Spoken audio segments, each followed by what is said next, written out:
Ang intense ng mga kaganapan ngayon sa abot kamay na pangarap sapagkat sasabog ang galit ni Doc Robert kay Zoe dahil sa malalaman na niya ang totoong nangyari sa kanyang amang si Lolo Pepe. Dito nga ay wala nang takas si Zoe dahil sa magpa-positive ang resulta ng kanyang fingerprint sa naiwang gamit kung sa naaksidente si Don Pepe. Samantala ay maggagalaiti naman itong si Moira sa anak niyang si Zoe dahil nga sa gusto na nitong umamin sa ginawa niya kay Don Pepe dahil sa palaging pagpaparamdam daw nito sa kanya.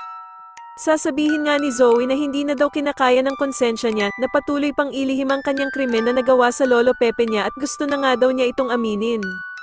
Sasabihin naman ng bruhang si Moira na hindi niya pwedeng aminin ang ginawa niya kay Don Pepe at plano niya nga daw na umalis sila ng bansa at magpakalayo-layo kung magpa-positive ang fingerprint nito sa naiwang gamit sa tulay.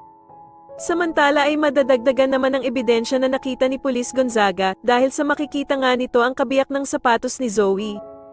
Dito nga ay lalabas na ang resulta ng fingerprints at bukod tanging isa lamang daw ang nagmatch dito at eto nga ay si Zoe. Sa kabilang banda naman dahil sa naging resulta ng fingerprints ay maiisipan ni Moira na lumabas ng bansa at magpakalayo-layo kung saan sila hindi makikita ng mga pulis.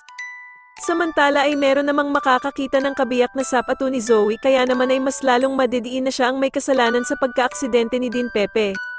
Sa tingin niyo magawan pa din kaya ng paraan ni Moira na makaligtas ang anak niyang si Zoe, matapos mag-positive ang fingerprint nito, mas lalo na nga talagang nagiging exciting ang mga susunod na kaganapan kaya naman ay mas lalo pa nating abangan ang mas lalong gumigandang abot kamay na pangarap. Maraming salamat po sa inyong panonood at sana po ay mas subscribe niyo ako. Maraming salamat po.